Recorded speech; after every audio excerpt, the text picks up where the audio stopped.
Hi, everyone. Harry here to talk about a Back to the Future moment involving Donald Trump's conviction in New York State Court on 34 counts of fraud and similar offenses.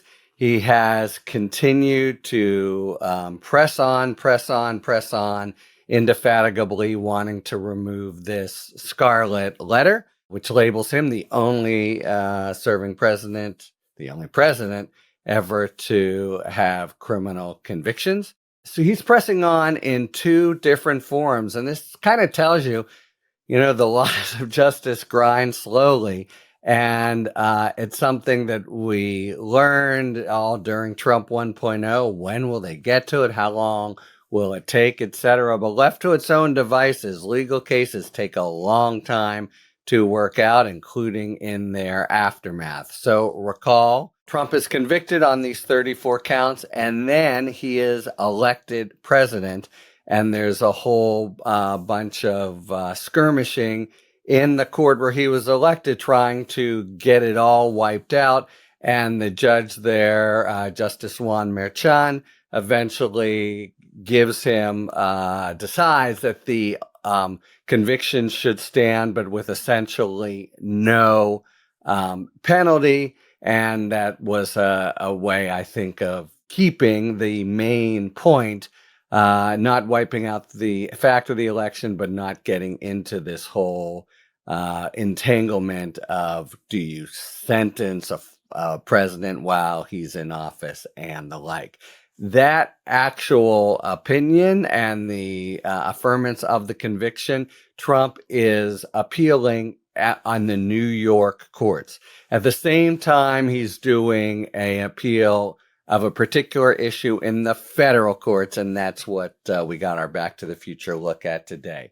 When you are sued in state court and you have a good federal defense, like Trump wanting to say, as he did, these were official acts, and remember what we're talking about, the hush money payments to Stormy Daniels when he was a candidate, not even president, you can remove a case, including a criminal case, to federal court. It's a long-standing system that says, I, as a federal official, or I, as someone with a strong federal defense, won't get a fair shake in state court. Therefore, I want to go to federal court and have my case tried there, including with all the state court law, etc. It's just in a more considered a more impartial forum. These are from the days that still exist somewhat, but not nearly as much as they did when we had the removal statute, where states often were pretty hostile to the feds and would be likely to dispense kind of home cooking and be rough on federal officials. Trump tried to do just this, and it was all bound up in his arguments about this was me officially as a president, or I have a strong federal defense. It never made much sense, and it was denied for that reason by the federal district court judge. When you try to remove, you actually file a motion in district court saying, I want this removed, and the district court decides, and the district court here punted it back, said, you don't have anything, and it's back in state court. The trial happened. After the trial, Trump sought to renew his motion to remove to federal court, presumably to retry everything, in conjunction with a motion for new trial. Now, that sounds like it's a little bit late, right? And it was. It was as the district court ruled. In fact, I think he'd even tried it before once, and the court had said, no, you are late, and there's no excuse. This was with the benefit, the huge benefit, the enormous, mountainous benefit of the Supreme Court's immunity doctrine. And Trump had a new argument to raise, which was, when you're considering, do I have a federal defense? You got to look now to the immunity opinion, which changed the landscape there. And in particular, and this is the part of the opinion that is most far-reaching, the part of the opinion that Justice Barrett declined to join. It's the Supreme Court's having just sort of added on. By the way, you cannot even proffer evidence of an official act by the president in otherwise kosher proceedings. So the immunity doctrine is so strong that even for a fact finder to hear evidence that's of an official act would violate whatever they're saying, whatever part of the Constitution is really not so clear. Vague separation of powers principles dictate that dubious immunity opinion in the first place. And here Trump's argument is, okay, I get you, I get it. My my acts to bribe someone or to smother, give hush money payments, and then lie about it on forums. When I was a candidate, no immunity since I wasn't even president. But to prove its case, New York included a few pieces of evidence that are covered or should be covered by the Supreme Court's immunity decision and its sort of appendage ruling that no evidence at all. And if you remember, it's a while ago, I was at the trial, so I remember part of the evidence, really a minor part, was testimony from Hope Hicks that after he became president, the Wall Street Journal was going to break the whole hush money story, which he'd succeeded, of course, in keeping under wraps. That was the whole point during the campaign. She came to Trump to tell him that. Trump actually said, oh, good thing this wasn't before the election. And the jury heard that evidence. Now, it was really, that much of the overall evidence. And even if it was in error, it should be harmless error.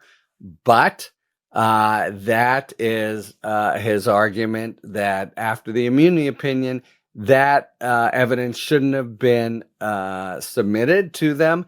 And that's a federal defense that's solid, that permits me now to renew my motion to go to federal court. That is, remove the case to federal court. I've got a good federal defense, which is what you need. That went. It's an untimely motion, but it went to the district court, and the district court had to find, because it was untimely, that there was good cause to submit it. District court here, Judge Hellerstein said, no, you don't have good cause. First, I don't even have jurisdiction under this particular statute. But second, this isn't good cause because nothing about the evidence you're talking about would have changed the verdict, and it's really not germane, and gave it somewhat back of the hand. Now, that as I said, it was as part of an overall kind of constant refrain. First, he the first case that went in front of Hellerstein, Trump declined to appeal, and so everything else was untimely. This is untimely, so he had to consider, and he said no good cause. That is the ruling that the Second Circuit panel, comprising all Biden and Obama appointees, reversed today and remanded it back to Judge Hellerstein. And they said, first, on that statutory basis, it yields because this is a supposed constitutional problem.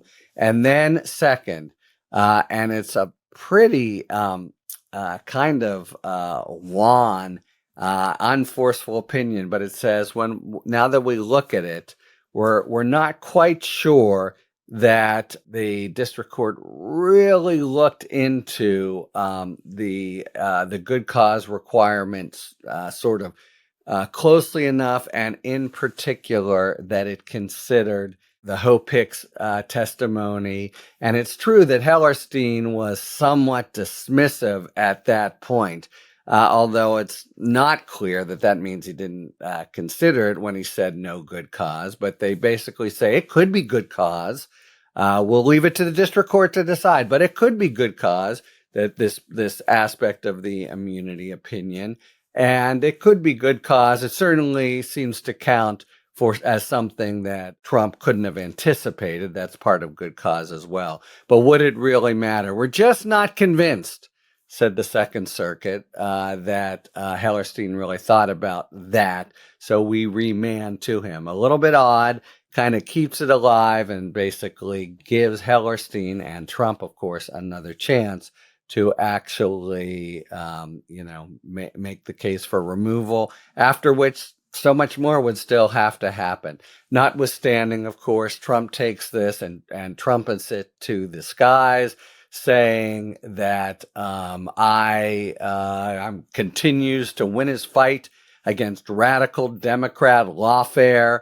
And he ties it, in fact, this is really, I think, pretty pernicious at the same time. It's very Trumpian. He basically says, this is, I'm going to keep defeating Democrat weaponization at every turn as I focus on making America great again.